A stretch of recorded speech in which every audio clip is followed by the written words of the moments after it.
जी नाज़रीन, अवां खे तफ़सील ॾींदा हलूं त मदईजे मां ज्ञानचंद फ्लोर मिल तां नामालूम हथियार बंद फुर करे फ़रार थी विया आहिनि, जॾहिं त बदअमनी जी बाहि वरी भड़की पई आहे ऐं पुलिस जेको आहे शहरनि खे अमन ॾियण में मुकमल तौर ते नाकाम थी चुकी आहे।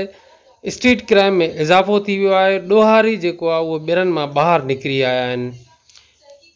हितां सर जेको आहे तक़रीबन 6 बजे आया शाम जो।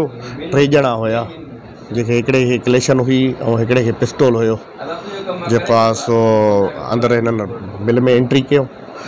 हिकिड़े खे जंहिं क्लेशन हुई उन क्लेशन मथां खईं, पिस्तौल सां हू जले बीठो ॿाहिरि जेको मोटरसाइकिल ते हिकिड़ो वेठो, माना हिकिड़ो दरवाज़े ते बीठो पिस्तौल सां, जेको कैश पई तक़रीबन 6 लख रुपया, 2 रिंग पातल हुयूं ऐं प्लस में मोबाइल जेका हुई सो इन जी वीवो कंपनी जी उहा हुई, ऐं कंप्यूटर लैपटॉप हुयो जेको असांजो सॉफ्टवेयर वग़ैरह हलाईंदा आहियूं उहो, LED लॻल हुई जेका CCTV कैमरा जे हिसाब सां उहा, ऐं छोकिरो असांजो बीठो शहीद जंहिंखां पर्स उन में 8,000 रुपया हुया, प्लस में उनजो CNIC वग़ैरह सभु कुझु उनजो खणी विया।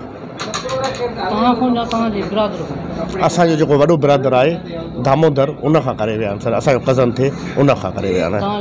मुंहिंजो नालो विजेश कुमार आहे, मुंहिंजे वॾे कज़न खां दामोदर खां।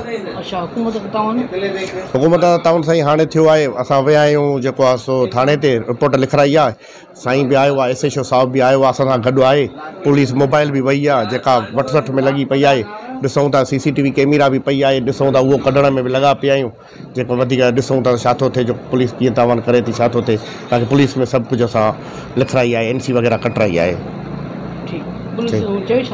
पुलिस चए थी त अलाह कंदो त मोटी ईंदो ख़ैर सां, ऐं वधीक कैमरा में ॾिसूं था जेकॾहिं उन में आहिनि प्रूफ वग़ैरह आहिनि त अलाह कंदो त बहितर थी वेंदी। साईं हुकूमत मां त हाणे अॻ में बि ईअं ई चोरियूं थियूं आहिनि, मुंहिंजी पंहिंजी ख़ुदि जी मिल जेका तारबानी फर्टिलाइज़र जे नाले सां फ्लोर मिल जे नाले सां उतां फुर थी, मूंखे कुझु बि न मिलियो अञा ताईं, उहा तक़रीबन 6-8 महीना उन जी अवल जी ॻाल्हि आहे, हिन महिल ताईं कुझु बि न थियो आहे। हीअ हाणे जेका थी आहे नई वारदात थी आहे, ॾिसूं पोइ वधीक छा थो थिए। SHO साहिब जी मूंखे नाले जी ख़बर न आहे। ठीकु, महिरबानी।